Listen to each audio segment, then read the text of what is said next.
Ya, terima kasih Anda masih bersama kami di Hot Economy. Kembali kita lanjutkan dialog kita bersama Pak Budi. Pak Budi, tadi Pak Budi mengatakan kita akan memproduksi 3.000 barel untuk D100 begitu Pak ya. Nah, di ini Cilacap ya. Di Cilacap ya, di kilang Cilacap. Ini butuh berapa juta CPO, Pak?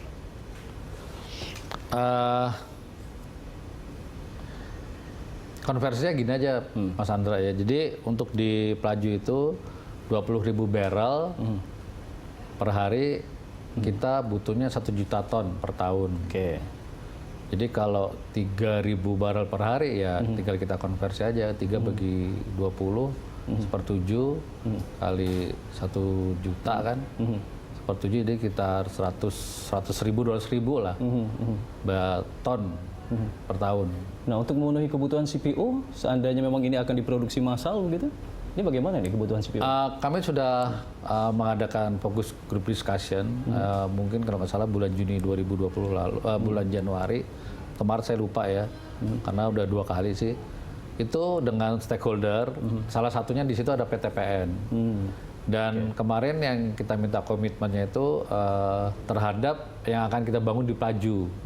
Karena di Pelaju itu paling besar kan, 20.000 barel per hari. Dan kalau 20.000 barel per hari kita butuh 1 juta ton per tahun, mereka menyanggupi.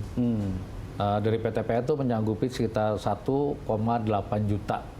Jadi masih ada 800 lah, jadi kita bisa sampai mungkin 25.000 barel per hari seperti itu. Tapi pertanyaannya, apakah Pertamina berani untuk memproduksi massal sebanyak itu, 3.000 barel per hari, ketika harga dari D100 ini beserta dengan campurannya masih cukup mahal dibanding dengan BBM yang ada saat ini?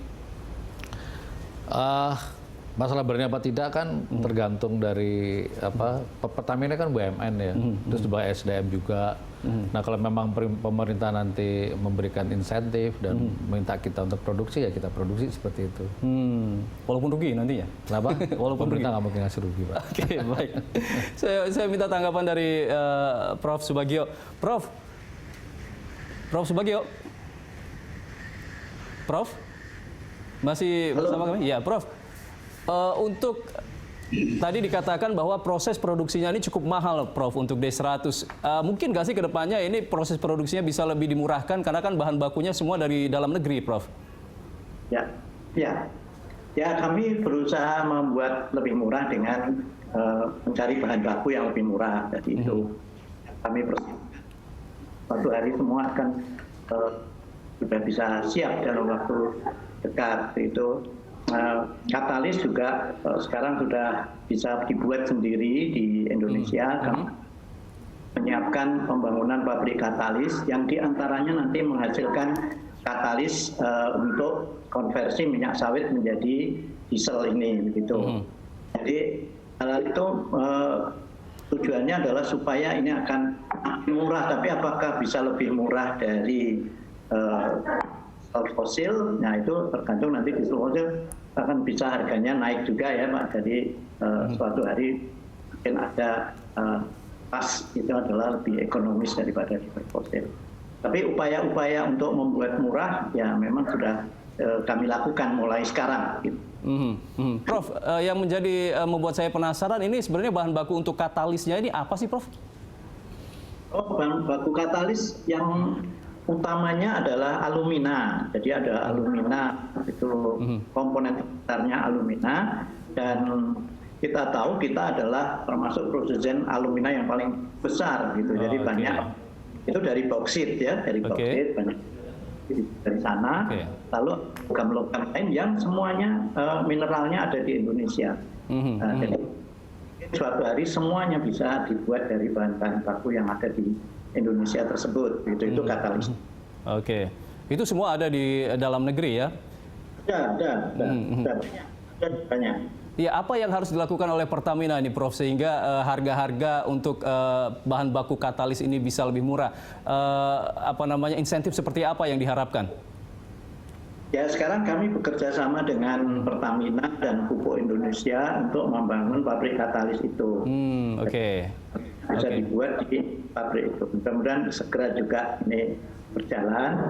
Nah, jadi dengan katalis dan semua bahan baku dari Indonesia dibuat di Indonesia mestinya katalis lebih murah. Tapi katalis itu sebetulnya adalah komponen yang sangat kecil dalam produksi suatu bahan, ya, termasuk di diesel biohidrokarbon ini. Jadi bukan katalis ya yang bisa membuat mahal atau murah, itu komponen yang sangat kecil dalam harga diesel. Tapi ada dari pabriknya juga bisa, dari pabrik bisa